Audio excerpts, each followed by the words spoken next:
Hello world, Shavua Tov, Chanukah Sameach and Chag Sameach. I want to share something from my heart, and it's been sitting with me on this week's Parsha, and I really think it can help all of us, and I think it's so important to take note of. We see in this week's Parsha that, and this is not like consider this a podcast that you're listening to, because it's not like a Dvar Torah straightforward. It's an idea, and I found it in the Parsha. I found it also in Joshua and in Tanakh. I want to share it. There is this matter that we all have to deal with, that in our life we quote unquote sin. Sin is separation. It's a very good terminology to use for sin. It's separation from God, separation from ourselves. But the point is, we do certain things to other people and to ourselves. Some of us have spent years not doing what we're able to do because of the darkness in our life, or addictions, or habits that have sort of blocked us, like the blockage that we all have, that's stopping us from doing what we later found out in life, wait, what? This is I never knew I could live life like this. So we all have specific, and also there's specific actions that we did that we quote unquote regret, undoable. Pause for a moment. Pray to Hashem that this reaches the people that need to hear it. We see in the Parsha that Tamar, she was an innocent person, in fact, very modest, and two brothers, used her for her beauty and had sexual relations with her without allowing reproduction to come from it, and to keep her beautiful. And the second brother did it so that it wouldn't be he wouldn't have to have his brother's son. Anyways, both selfish, not utilizing the God-given gift for its given purpose. And they both died for that reason. Long story short, it ends up being that Tamar she dresses as a prostitute, as an escort on the corner of a street, and Yehuda ends up getting Yehuda, the father, the tribe of Yehuda, the founder of the tribe, Yehuda himself, to sleep with her, and from that lineage is going to become the Melachim, the Melech Malchi David. Melech David is going to come from that lineage, from that birth that took place from that relationship. So what was sitting for me is that to think about that Hashem took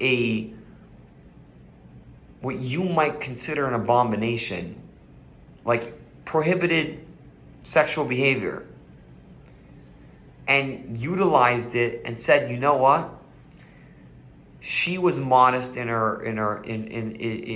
Yehuda's house. I'm going to allow from this immodest act to come from it fruition of the Jewish people. In fact, the Melachim of the Jewish people are going to come from this relationship. You also see that in Joshua, there's a story of a woman named Rachav. And Rachav was also a prostitute. A lot of prostitution in this Dvar Torah, but there's also a prostitute, and she actually saved. Yeshua sent two spies to Jericho, to Yericho, to spy the land, to take over the land which belongs to us, and they ended up getting saved in the room of. They ended up getting saved in the room of a prostitute named Rachav, and Hashem utilized Rachav to save literally the Jewish people through saving these spies. And she ended up praying to Hashem and speaking to them, saying, I want you to grant me back a favor that you save me, because when you guys take over the city, I want you to keep me alive and my family alive. Anyways, and that ended up happening. Where am I going with both these things? There is a concept that I want to talk about, that from transgression, the Gemara says that that a transgression can turn into a merit. It can turn into a merit.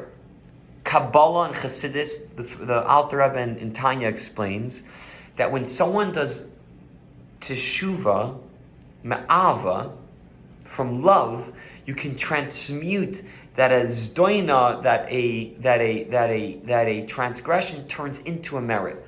Now, until now is the Dvar Torah. Now I just want to speak to you my heart. I've coached people in my life that they're stuck with, like, what do I do with the time that I wasted in my life? How do I look at it? How do I have regret over so many things that I've ruined in my life? I've ruined business, relationships from immodest behavior that they did that was just like ruined opportunities, and a lot of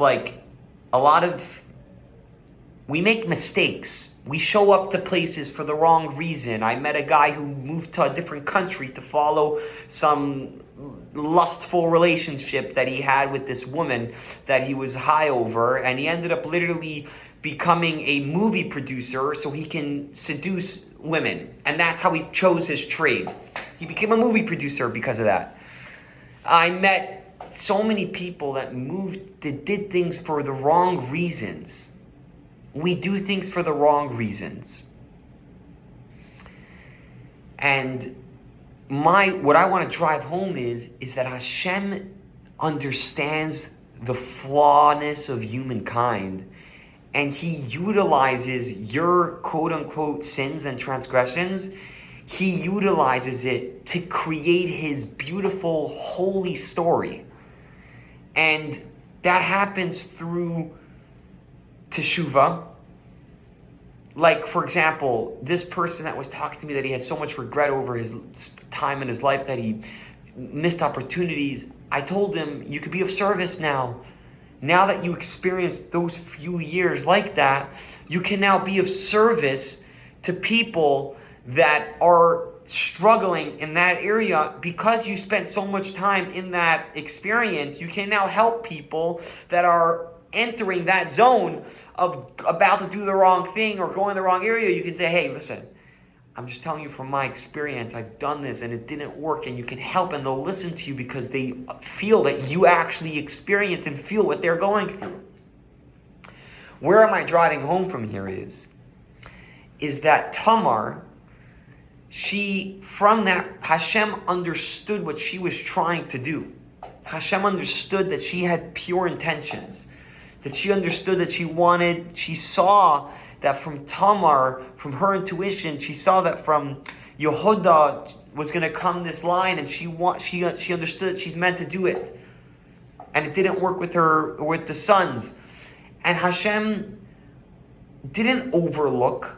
You see clearly that Hashem allowed His work and His kedusha, His plan, to happen through a flaw, through a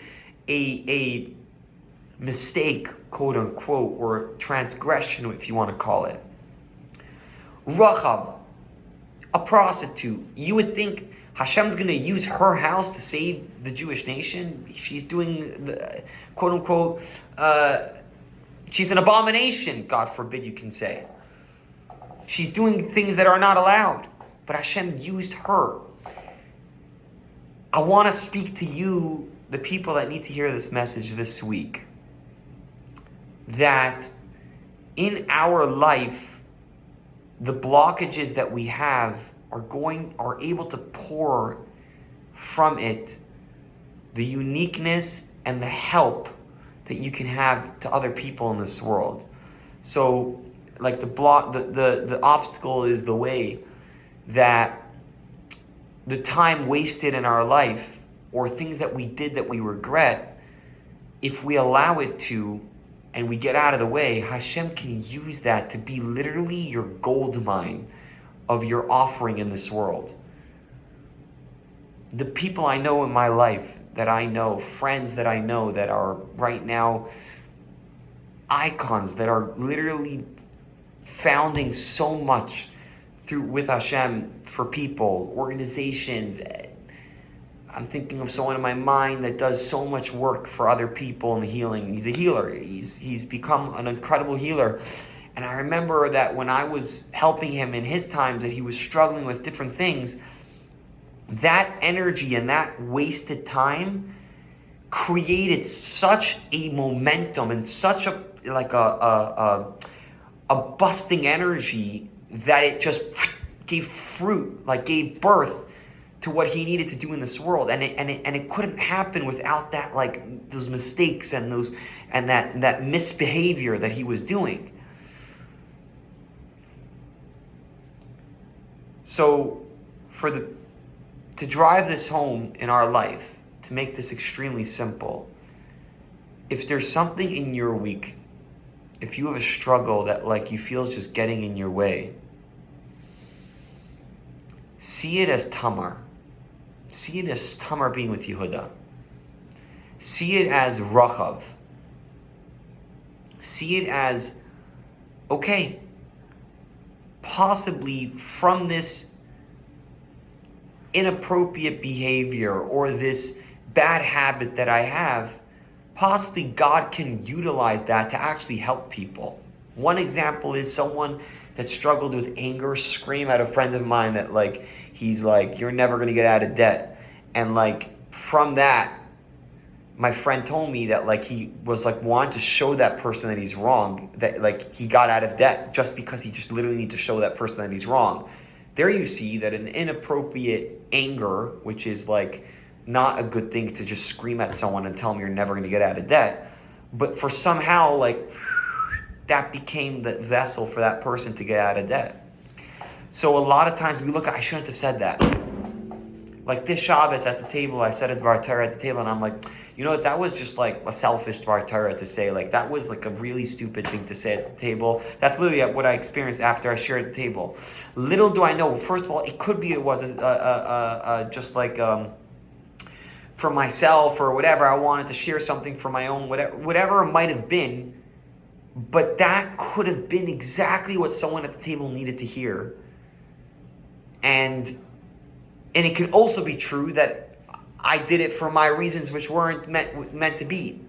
The idea is that we need to let go of this intolerance to misbehavior and mistakes and bad habits and transgression and doing wrong things. Like, we gotta let ourselves realize that Hashem is merciful and kind and actually utilizes those mistakes that we make to work miracles for other people and in your life. So there is, from this parsha, there's no more anything in our life that is like not useful, not helpful.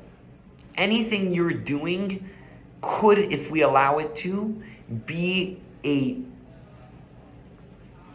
force of good in this world.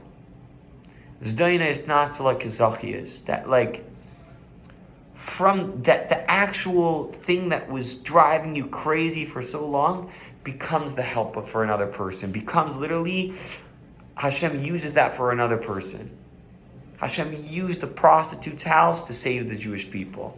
Hashem used Tamar on the street being as like an escort and mischieving Yehuda. I'm going to create Melech David from that. Hashem had his things, but the idea is that the parts of our life that we intolerate, those are the parts of our life that little do we know Hashem's going to create gold from that, from someone else, for someone else. So, to really just bring this home, let's breathe and recognize that there's no ein makim paneh. There's no part of our experience of the day that God doesn't find useful. You did the wrong job for 2 years. Because of that, this and this and this and this and this happened during that time for other people. And also because of that, that pushed you, and that exact experience becomes zchuyas, even though it's not the idea is it becomes literally the propellant for you to do what you need to do in a way that you wouldn't be able to do if you weren't in that space. Like, there's no mistakes. Even in the sphere of doing wrong, that becomes literally, I know people that did so much wrong in their life in certain areas that it changed their profession. They're like, let me help people in this area. We don't know. We don't know how things work. We don't know how things work. So l'chaim, l'chaim, l'chaim. If you're experiencing difficulty in your life from something you feel that you shouldn't have done, recognize that right there, boom, Melech David, created from that. How? I don't know. But that's exactly what could happen and what will happen if you allow it to. So l'chaim to all the wrongdoings that we've had in our lifetime. L'chaim to zdoines nasla kischuyas. L'chaim to Hashem utilizing mistakes and wrongdoings to create the greatest gold in your life. L'chaim.